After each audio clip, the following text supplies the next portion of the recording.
Sobrang proud ako sa'yo and congratulations on everything. Sobrang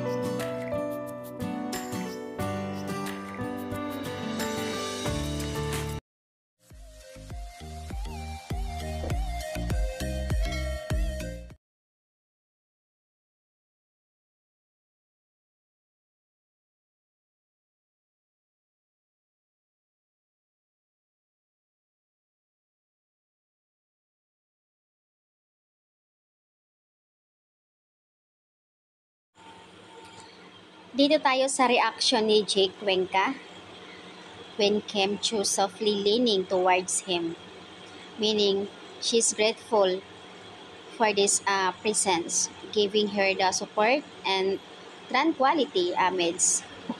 Yun talaga yung sa kanila na nagtutulungan, nagkakaisa, support each other. Yung dawi sandal si Kim na andoon din yung sa last part na sumandal din si Pao. Grabe ang hiyawan. Ang saya lang talaga sa feeling na eto sila ngayon. Nag-uumapaw ang kilig. Yung reaction ni Jake at syempre naman, super he knows his best friends and has finally found the one and only Kim Chiu. Excited, bahala na kayo dyan, mga Kim Pao fans. Alam nyo na yan. Nafe-feel kasi natin lahat kung papaano nila binigyan ng halaga ang bawat isa. Hindi man sila umamin in public, nakikita naman sa galawan nila, lalo na yung holding hands. Naku po.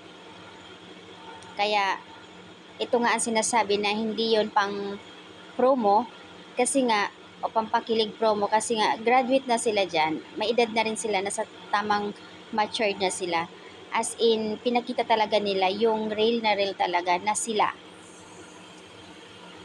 Nakakaloka lang ang mga Kim Pao fans, grabe.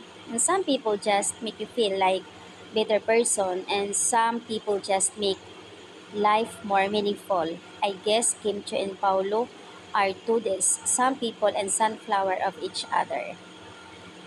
Hindi na kasi nakikita natin na si BMC kundi Paulo Avellino talaga.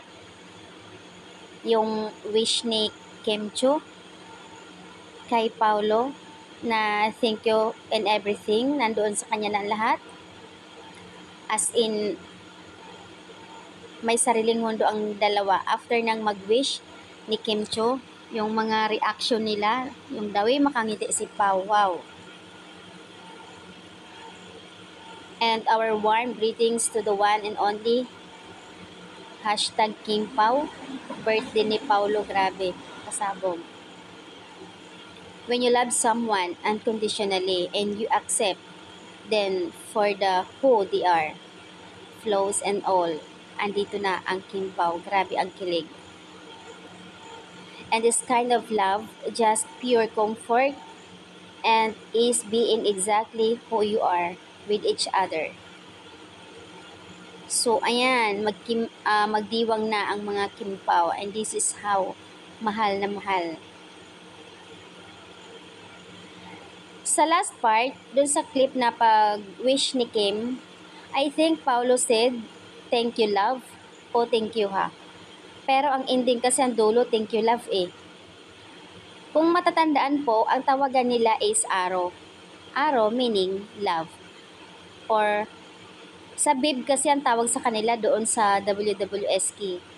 So, yun po yung bib tawagan nila. Pero in personal, sa totoong buhay, love ang tawagan talaga nila. Ay, kilig to the